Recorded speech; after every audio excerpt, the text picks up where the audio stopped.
वृक्ष के नीचे महामृत्युंजय मंत्र का जाप जो शुक्रवार की शुक्रवार घी का दिया लगा कर करता है, उसके रोग बाबा देवाधिदेव महादेव समाप्त करते चले जाते हैं। ये संजीवनी मंत्र शुक्रवार के दिन भगवान शंकर को शुक्र को दिया था, इसलिए उसकी प्रधान। आपको मालूम पड़ गया कि शरीर में मुझे ये रोग हो गया है, मुझे शुगर हो गया है, मुझे बीपी हो गया है, मेरा ब्लड प्रेशर ऊंचा नीचा रह रहा है, कोई भयंकर रोग, मेरे रिश्तेदार को कोई कैंसर जैसा रोग हो गया, किसी को कोई थायराइड हो गया, किसी को कोई किडनी और लीवर में सूजन हो गई, किसी को कहीं किडनी और लीवर में तकलीफ हो गई। तो शिव महापुराण की कथा कहती है, नवग्रह शिव महापुराण की कथा कहती है कि बेलपत्री के वृक्ष के नीचे महामृत्युंजय मंत्र का जाप जो शुक्रवार की शुक्रवार घी का दिया लगा कर करता है, उसके रोग बाबा देवाधिदेव महादेव समाप्त करते चले जाते हैं। ये संजीवनी मंत्र शुक्रवार के दिन भगवान शंकर को शुक्र को दिया था, इसलिए उस पात्र में जल और दूध ले लीजिए शुक्रवार का दिन। तो कहोगे गुरुजी ये कथा कहां से निकाल के लाए हो? तो विष्णु पुराण में से आप उसको स्मरण कर सकते हो। काय में से? विष्णु पुराण में से। एक पात्र में देसी गाय का दूध, जल उसमें रखकर, और आपके अगर लड्डू गोपाल हो, यदि आपके घर में ठाकुर जी हो, लड्डू गोपाल हो, विष्णु जी का कोई स्वरूप हो, श्री हरि का कोई स्वरूप हो, तो उस पर शुक्रवार के दिन आप संध्या के समय पर दुर्वा डालकर उस दुर्वा से अगर लक्ष्मी जी के नामों का 108 बार उच्चारण कर कर घी का दिया लगाकर कैसर के चावल साथ में रखकर केवल उस जल का और दूध का मात्र छींटा देते हो, तो उसके घर में कभी लक्ष्मी की कमी नहीं आ सकती, संपदा बढ़ती चली जाती है। 108 बार लक्ष्मी के नाम का मात्र उच्चारण कर लेने पर भगवान विष्णु के चरणारविंद पर, भगवान विष्णु के चरणों पर केवल उस दुर्वा का, जल का, दूध का सिंचन कर देने से भी लक्ष्मी की वृद्धि होती। शिव उनके मंदिर में आने वाले को तुरंत दे देता, जल चढ़ाने वाले को 3 चीजें तुरंत मिल जाती। आप नहीं भी मांगे, आप यदि नहीं भी मांगेंगे तो भी वो 3 चीजें मिल जाती। पहले नंबर पर है शांति, दूसरे नंबर पर है दिशा, और तीसरे नंबर पर है सफलता। शांति, और बहुत जरूरी है मन की शांति। आप जब मन से भगवान देवाधिदेव महादेव के मंत्र का उच्चारण करते हैं, आप जब मन से भगवान शंकर के नाम का उच्चारण करते हैं, तब हृदय की शांति अपने आप आती है। इसलिए एक बार दिल से सब लोग पुकारेंगे, श्री शिवाय नमस्तुभ्यं, श्री शिवाय नमस्तुभ्यं।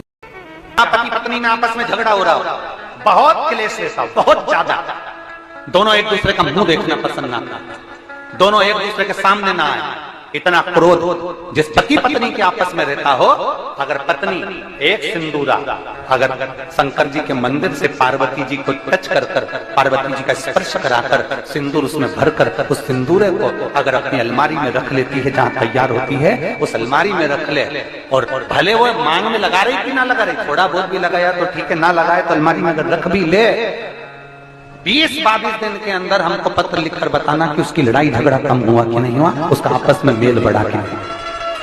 तो एक प्रैक्टिकल करके देखना कि सियोर वाला महाराज कहीं झूठ तो बोल के नहीं चले। अगर छोटा सा शंकर जी का शिवलिंग है, छोटा सा शंकर भगवान का शिवलिंग है, या आपके घर में कुबरेश्वर धाम का कंकर है, और आपके घर में यदि शंकर भगवान का शिवलिंग है, या सीहोर का रुद्राक्ष हो, या शंकर भगवान का शिवलिंग हो, या कंकर शंकर हो, तो निवेदन है जहां पर भी शिवलिंग आपके घर में विराजमान है, अगर छोटी सी कटोरी में एक बेलपत्र को आप नीचे रखिए, छोटी सी कटोरी उस बेलपत्र के ऊपर रखकर उसमें थोड़ा सा मधु, शहद, शंकर भगवान की साक्षी में शिव जी के सामने अगर शुक्रवार की शुक्रवार रखना प्रारंभ कर दो, धीरे धीरे संपदा की वृद्धि अपने आप होना।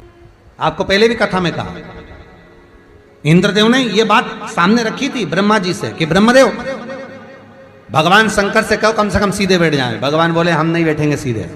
तो पूछा क्यों? कि हमारा कोई बाप नहीं, हमारा कोई भाई नहीं, बारात कैसे देखेंगे? आगे से नंदी देखेगा, पीछे से हम देखेंगे। इसलिए नंदी पर उल्टे बैठे थे, शादी करने जा रहे थे, बिल्कुल उल्टे। सबसे अच्छी दिशा कौन सी होती है? 4 दिशा हैं, पूर्व, पश्चिम, उत्तर, दक्षिण। सबसे अच्छी दिशा कौन सी है? पूरब और पश्चिम को लोग मानते हैं, पूजन करने बैठते हैं तो कहाँ बैठते हैं? पूरब और पश्चिम में, ठीक है। पर शंकर उल्टे हैं, शिव उल्टे बैठे, इसलिए शिव आराधना कहां होती है? शंकर जी का जो जलाधारी है वो कहां है? उत्तर की ओर, उत्तर की ओर जलाधारी। शिव के भगत शंकर का पूजन करने बैठते हैं तो कहां बैठते हैं? दक्षिण की ओर। दक्षिण में भगत बैठता है, उत्तर की ओर जलाधारी रहती है। महाराज देखिए कितनी विचित्र लीला है। पंडित जी आपको पूजन करने बिठाएंगे तो कहेंगे पूरा पश्चिम में बैठो, पंडित जी अगर बिठाएंगे तो कहेंगे पूरा पश्चिम में बैठो। पर शंकर का अनुमोदन करने वाला, शिव का स्मरण करने वाला, शंकर की पूजन करने वाला, शंकर को जल चढ़ाने वाला, अगर वो पूरब में बैठकर चढ़ा रहा है, पश्चिम में बैठकर चढ़ा रहा है, उत्तर में बैठकर चढ़ा रहा है, उसका फल मात्र 25% है। और शंकर को अगर दक्षिण में बैठकर उत्तर की ओर मुख कर जल चढ़ा रहा है तो उसका पुण्य 1000% है महाराज। उसका पुण्य आनंद में प्राप्त हो जाता है, उसको कम नहीं हो सकता, वो बढ़ता, उसमें कमता नहीं रहती। एक प्रैक्टिकल करके देखना, छोटा सा प्रैक्टिकल, छोटा सा है। मान लो किसी व्यक्ति को बहुत तेज बुखार आ रहा है, ठीक है, बहुत तेज बुखार है, कोई बच्चा है, कोई बड़ा है, और उसको बहुत तेज बुखार आ रहा है, बहुत तेज। अब आज के जमाने में बुखार कोरोना के चक्कर में भी है, वो भी ध्यान रखना हो। पर मान लो किसी व्यक्ति को बुखार बहुत तेज आ रहा है और बच्चा तप भी बहुत रहा है, एक लोटा पानी महाराज लेकर जाइए, उल्टे हाथ में उस कलश को रखिएगा, सीधे हाथ से उस कलश के ऊपर हाथ रखकर लेकर ऐसे कैसे ही मंदिर में चले जाओ शंकर जी के। दक्षिण की ओर खड़े हो, उत्तर की ओर मुख करो, एक पात्र भी लेकर जाओ, उस पात्र को जहां से पानी गिरता है वहां रख दीजिए और उस पानी को शंकर जी को चढ़ा दीजिए। उस पानी को लेकर जाओ, एक बाल्टी में डाल दो, दूसरा पानी उसमें भर लो, जिस व्यक्ति को बुखार आ रहा है उसको स्नान करा दो। 15 से 20 मिनट के बाद में, 20 मिनट भी जान दो, अगर आपको लगता है कि शरीर ठंडा हो गया, और आधे घंटे बाद उसको फिर आप टेम्परेचर नापेंगे, बुखार धीरे धीरे समाप्ति की ओर आ जाएगा, बुखार टिकेगा नहीं उसके शरीर। एक बार लोहे से कहा, सोना लोहे से बोलता है, लोहा तू भी धातु मैं भी धातु, मैं सोना तू लोहा, तू भी धातु मैं भी धातु, मुझे भी अग्नि में तपाया जाता है, तुझे भी अग्नि में तपाया जाता है। सोना कहता है मुझे भी तपाकर कुछ बनाया जाता है, तुझे भी तपाकर कुछ बनाया जाता है। सोना लोहे से कहता है कि मुझे भी अग्नि में तपाया गया, तुझे भी अग्नि में तपाया गया, मैं भी धातु तू भी धातु, तुझे भी तपाया मुझे भी तपाया, तुझे भी कूटा मुझे भी कूटा। सोने ने लोहे से पूछा, पर एक बात बता रहे लोहा, मैं सोना जब कुटता हूं तो मैं आवाज नहीं करता, तू लोहा जब कुटता है तो आवाज क्यों करता? मैं कुटता हूं तो आवाज नहीं करता। सोना करा मेरी आवाज नहीं निकलती, सुनार की दुकान के सामने से निकलना, सोने को कूटा जाता है तो उसमें आवाज नहीं आती। लोहार की दुकान के सामने से निकलना, लोहे को कूटा जाता है तो उसमें से आवाज आती है। सोने ने लोहे से पूछा कि मैं धातु तू धातु, मैं पीला तू काला, मुझे भी तपाया तुझे भी तपाया, अग्नि में मुझे भी डाला तुझे भी डाला, मुझे भी कूटा तुझे भी कूटा, मैं कुटा आवाज नहीं आई, पर लोहा तू कुटा तुझ में आवाज क्यों आई? तब लोहे ने कहा, सुन सोने, तुझे जो मार रहा है वो लोहे का हथौड़ा है, मुझे जो मार रहा है वो लोहे का हथौड़ा है। सोने तुझे लोहे का हथौड़ा मार रहा है ना, इसलिए तू चिल्ला नहीं रहा। मैं लोहा, और जब मुझे लोहे का हथौड़ा मारता है ना तो चीख रहा हूं। अपना अपने को चोट देता है तब चीख तो निकलती ही है।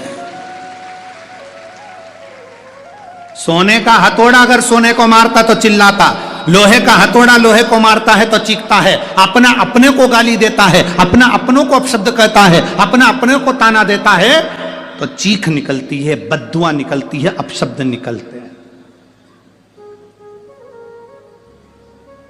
दूसरा सोने को लोहा मारेगा तो सोने को कोई फर्क नहीं पड़ता, दूसरा गाली देगा चल जाएगा, दूसरा अपशब्द कहेगा चल जाएगा, दूसरा ताने देगा चल जाएगा, पर कोई अपना अपने को अपशब्द कहे, अपना अपने को ताने दे, अपना अपने को आड़ा टेढ़ा कहे, ये नहीं चलता। भगवान देवादिदेव महादेव के साथ में हुआ क्या था, उनके ही ससुर ने उनको गाली दे दी थी, तुझे शमशान का निवास करना पड़ेगा, मेरा श्राप है शिव, तू शमशान में रहेगा। शंकर भगवान तो भी अलमस्त थे, उन्होंने कहा कोई बात नहीं, अच्छी जगह पे प्लाट मिला है, कोई कब्जा ही नहीं करेगा, उसमें क्या टेंशन। शिव जैसे प्रसन्न भाव में रहने वाला चाहिए, हर एक में अच्छाई देखो, जितना आप अच्छा ढूंढोगे उतने अच्छाई मिल जाएगी। दो माताएं बस में लड़ रही थी, सीट एक थी, बैठने के लिए दोनों लड़ रही, वो बोली मैं बैठूंगी, वो बोली मैं बैठूंगी। कंडक्टर आ गया, क्यों लड़ रही हो, मैं बैठूंगी, दूसरी बोली मैं बैठूंगी। कंडक्टर बोला तुम में जो ज्यादा उम्र वाली हो वो बैठ जाए। पूरे रास्ते दोनों खड़ी रही, बैठी नहीं, क्योंकि जो बैठेगी वो ज्यादा उम्र की, बैठी नहीं, दोनों खड़ी। पूरा रास्ता उन्होंने खड़ा खड़ा निकाल दिया, पर बैठी नहीं। कंडक्टर दोबारा आया, बैठो, अभी नहीं, मैं बैठू। तो कंडक्टर ने दूसरी से कहा बैठ जाओ, दिख रहा है तुझे, मेरी उम्र नजर आ रही है। कंडक्टर ने फिर दूसरी से कहा तू बैठ जा, आंखों का इलाज करवा लेते रहे। नहीं बैठूंगी मैं, कोई इतनी उम्र क्यों। कुर्सी पूरी खाली बस की, दोनों नहीं बैठी, इतने में एक दूसरा आ गया, चले गए। ये खड़ी की खड़ी बस की, किसी को मालूम ना पड़ जाए कि उम्र कितनी है।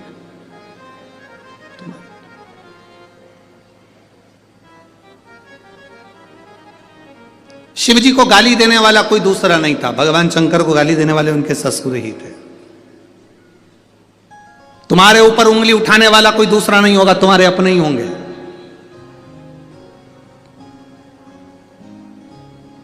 कोई दूसरा नहीं होगा, तुम्हारे अपने। वो लोग चिल्लाते ना, भैया जी संघर्ष करो हम तुम्हारे, अरे जम के तो बोलो, हम तुम्हारे साथ हैं, भैया जी संघर्ष करो हम तुम्हारे साथ हैं। अब इतनी तेज चिल्ला के करे संघर्ष करो हम तुम्हारे साथ हैं, अगर तुम साथ होते तो संघर्ष की जरूरत ही क्या पड़ती, संघर्ष की जरूरत क्या पड़ती, साथ नहीं हो तो संघर्ष की जरूरत है, कहना कठिन है। शंकर भगवान को गाली देने वाला कोई दूसरा नहीं था, शिव जी को अपशब्द कहने वाला कोई दूसरा नहीं था, शंकर भगवान को आड़ा टेढ़ा कहने वाला कोई दूसरा नहीं था, स्वयं देवादिदेव महादेव को अपशब्द कहे उनके ससुर ने कहे, हे शिव मेरा श्राप है, तू शमशान में निवास कर। 5 स्थान शिव जी को चढ़े हुए जल को लगाने का। पहला स्थान बोलिए, जम के बोलो जरा, नेत्र। दूसरा स्थान कर्ण, तीसरा स्थान मस्तिष्क, चौथा स्थान कंठ, और 5वां स्थान अपना हृदय। मात्र ये 5 स्थान शिव जी के चढ़े हुए जल को आप अगर लगा लेते हो तो तुम्हारे ऊपर किसी ग्रह, चाहे शनि हो, चाहे राहु हो, चाहे केतु हो, चाहे मंगल हो, कोई ग्रह आप पर भारी नहीं रह सकता। ये 5 स्थान मेरे देवादिदेव महादेव की अविरल भक्ति के लिए, निर्मल शुद्धि के लिए है। नेत्रों पर जल लगाने से मतलब है कि जब भी मैं दर्शन करूं तो मेरे देवादिदेव महादेव का करूं, शिव जी।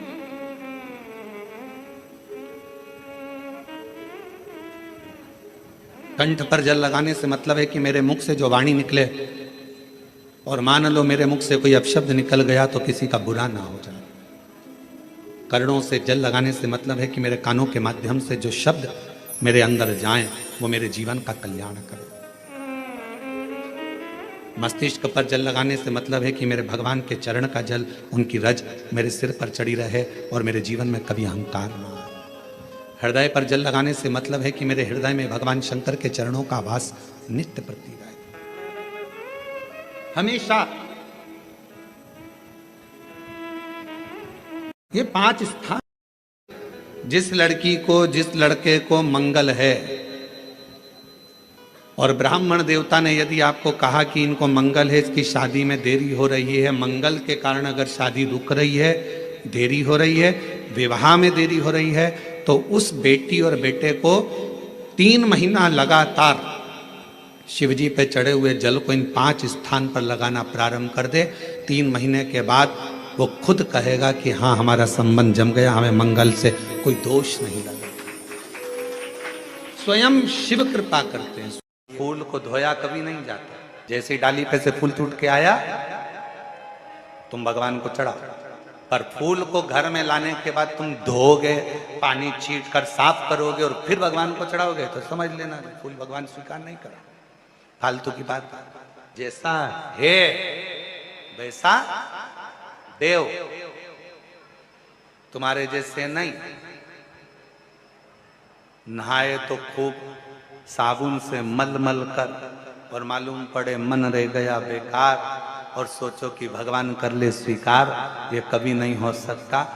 फूल और मनुष्य एक जैसा होना चाहिए कि फूल जैसा दिया वैसा भगवान को दिया। इसमें स्नान नहीं कराना, उसी तरह मन भगवान ने जैसा दिया वैसा भगवान को प्रदान कर दो, वो उसका।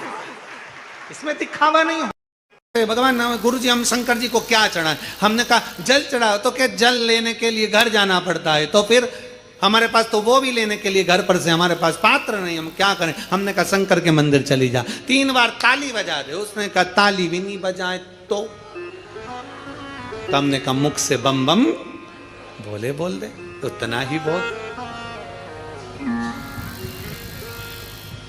वो भी ना बने तो मुस्कुराकर शिव को निहार लो, मुस्कुराकर शंकर को निहार। अब हमारी आदत क्या हो गई? मार्केट में सीताफल बिक रहा है, मार्केट में गन्ना बिक रहा है, मार्केट में बहुत सारी पूजन की सामग्री बिक रही है। हमारे मन में आया, हमने किसी को खरीदते हुए देखा था सीताफल, मतलब लक्ष्मी जी को सीताफल भी चढ़ाना चाहिए। हमने उसको खरीदते हुए गन्ना देखा, मतलब गन्ना भी चढ़ाना चाहिए। लक्ष्मी जी को मैंने खरीदते हुए ये देखा, मतलब ये भी चढ़ाना चाहिए। लक्ष्मी जी को मैंने चढ़ाते हुए लोगों से सोने के सिक्के देखे, मतलब ये भी चढ़ाना चाहिए। मैंने लक्ष्मी जी को चढ़ाते हुए चांदी के सिक्के देखे, मतलब ये भी चढ़ाना चाहिए। मैंने लक्ष्मी जी को चढ़ाने के लिए ये देखा, वो भी चढ़ाना चाहिए। घर में सामर्थ्यता नहीं है और कर जा कर तुम सामान लेकर माता लक्ष्मी को चढ़ाओ, लक्ष्मी जी कभी प्रसन्न नहीं होगी। लक्ष्मी कहती है कि तेरे दिल से तू मुझे जैसा रिझा सकता है वैसे रिझाना। अगर तू केवल दीप लगा देगा ना, उतने में मैं भी खुश हो जाऊंगी और तेरा भंडार भर कर चली जा। बहन भाई को तिलक करती है, माथे पर तिलक लगाने के बाद में चावल लगाती कि नहीं लगाती? बोलो, जम के बोलो जरा। लगाती है? बोलते जाओ जरा। लगाती है, ठीक है। मंदिर में आप पूजन कर रहे हो, घर में कोई अनुष्ठान कर रहे हो, पंडित जी तुम्हारे मस्तक पर तिलक करते हैं तो चावल लगाते कि नहीं लगाते? बोलो बोलो, जम के बोलो। लगाते हैं। तुम्हारे घर में शादी ब्याह होता है तो तिलक करा जाता है तो चावल लगाया जाता कि नहीं लगाया जाता? लगाया जाता है। सब समय पर चावल, मस्तक पर कंकु का तिलक, चंदन का तिलक, जो भी तिलक तुम्हारे मस्तक पर लगा है, कोई अगर लगाएगा शुभ कार्य में तो चावल जरूर लगाएगा। बस एक कार्य ऐसा होता है जिस समय पर मस्तक पर तिलक करा जाता है पर चावल नहीं लगाया जाता।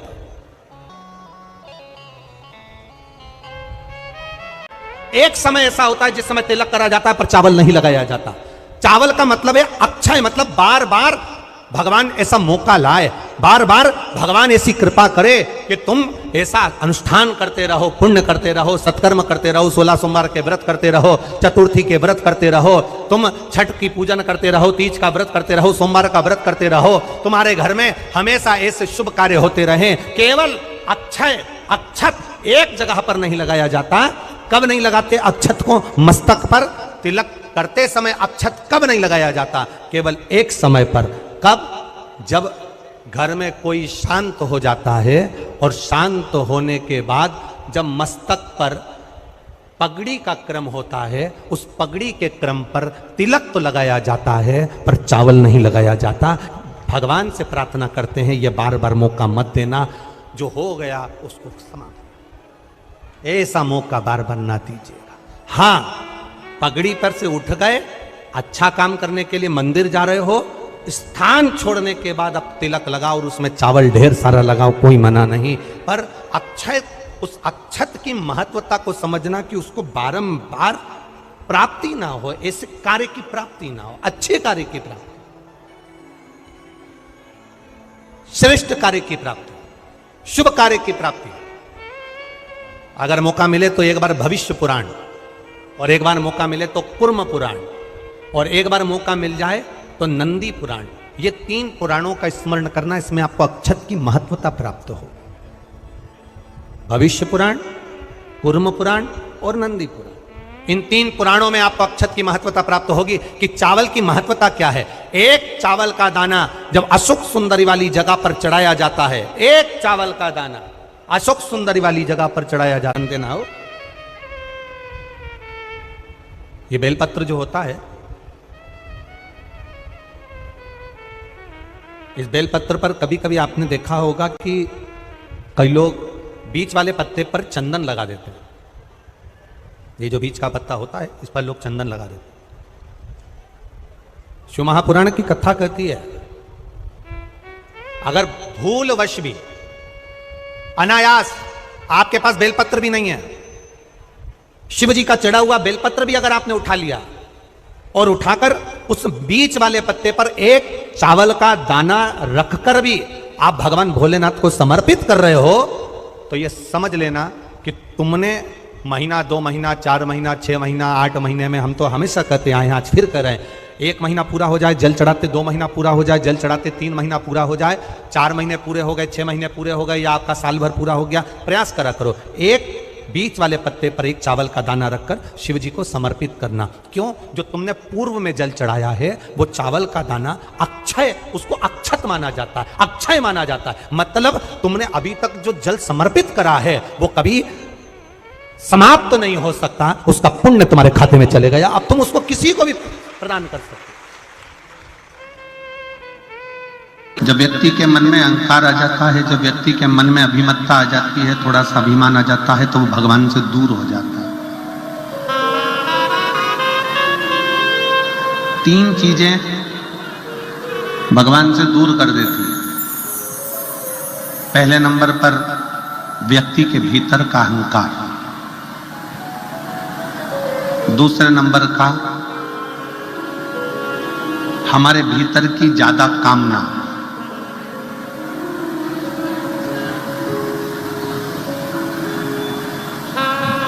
और तीसरे नंबर पर लोभ। एक अहंकार, कामना और लोभ, ये 3 ऐसी है कि जो हमें परमात्मा से दूर कर देती है। जैसे जैसे भीतर अहंकार आता चले जाता है, अभिमान बढ़ता चले जाता है, अभिमत्ता आती चली जाती है, वैसे वैसे परमात्मा दूर होते चले जाता है।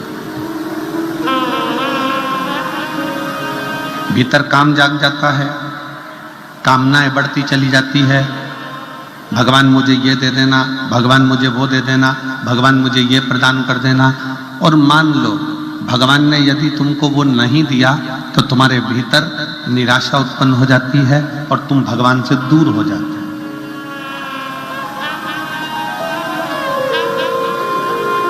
एक भीतर की ज्यादा कामना भी परमात्मा से दूर कर देती है। एक हमारे भीतर का लोभ,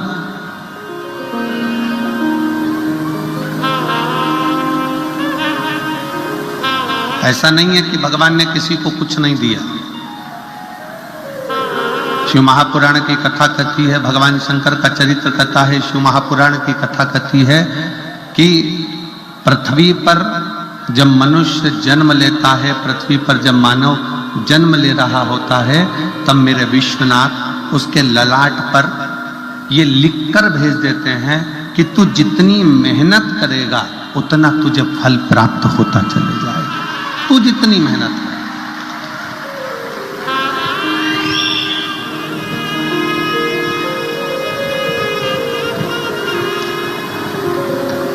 तो जितनी जितनी लगनता से काम करेगा, जितनी जितनी मेहनत से काम करेगा, जितना जितना परिश्रम करता चले जाएगा, उतना उतना तू प्राप्त करता चले जाएगा।